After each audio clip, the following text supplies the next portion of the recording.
So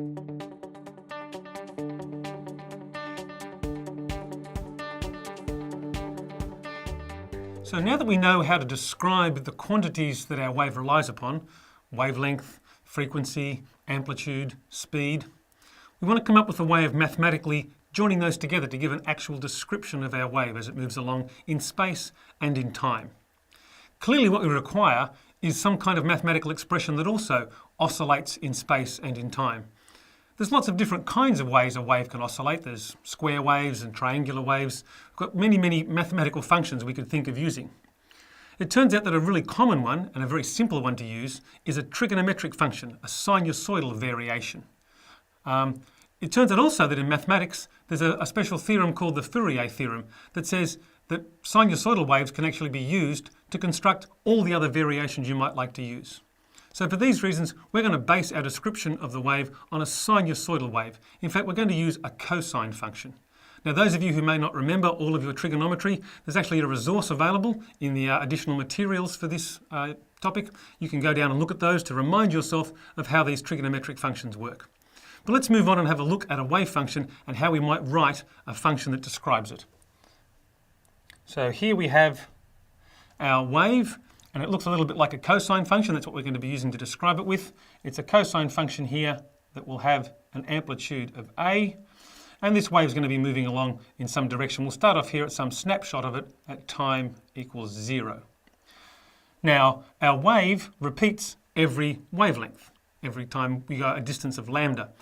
The trigonometric function cosine, it repeats every time it changes its angle by 2 pi radians. Now, putting those two things together means we can write a function for the position of this, the height of this wave here, at say time equals 0, as we've indicated there, as being the amplitude multiplied by the cosine of 2 pi multiplied by our position scaled by our wavelength lambda. That means every time we change our position by 1 wavelength, we've changed the argument of the cosine function by 2 pi, and it will repeat again, as our wave is supposed to do. But of course, our wave isn't sitting still, our wave's moving along. Where do we get our time variation? Well, let's imagine that our wave has moved along a little bit.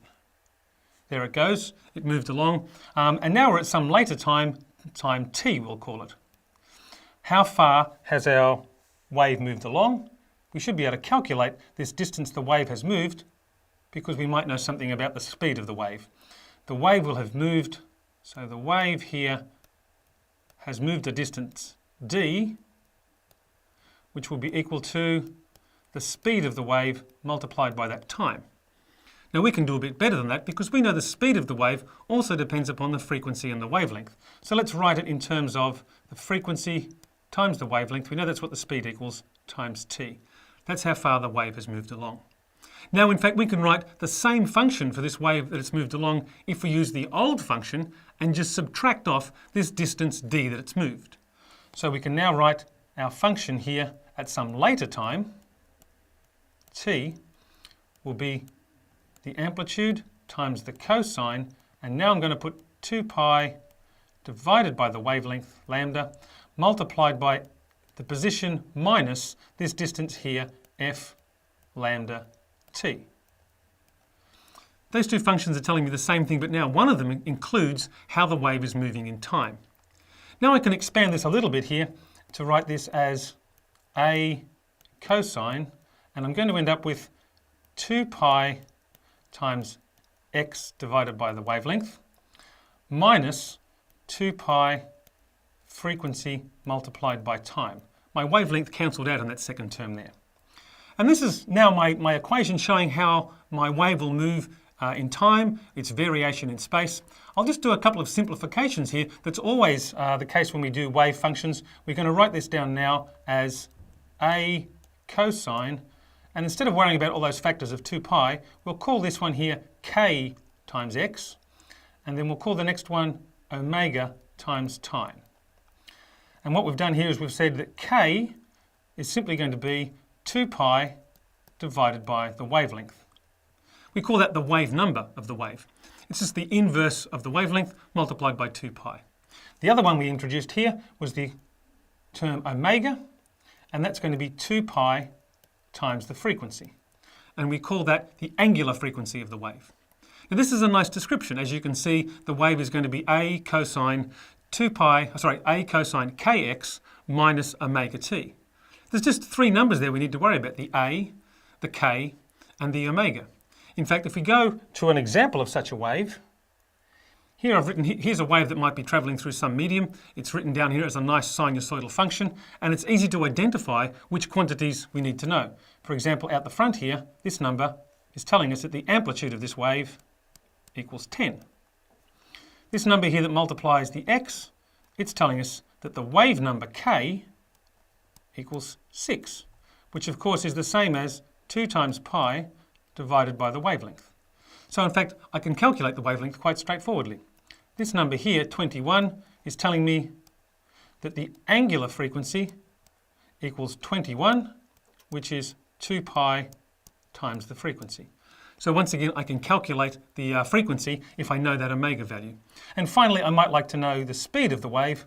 Well, I know that's just going to be f times lambda, as it always is, and I can easily show it's also equal to the angular frequency omega divided by k. So this is a nice way of containing all that information about the wave in one neat mathematical expression. Now, the one thing that we didn't think about was what was the directional information? The wave that I just calculated then was a wave moving towards positive x. What if the wave was moving towards negative x? Well, all that I would change in my derivation that I did there was instead of subtracting off the distance the wave had travelled, I'd have to add the distance the wave had travelled if it was moving towards negative x.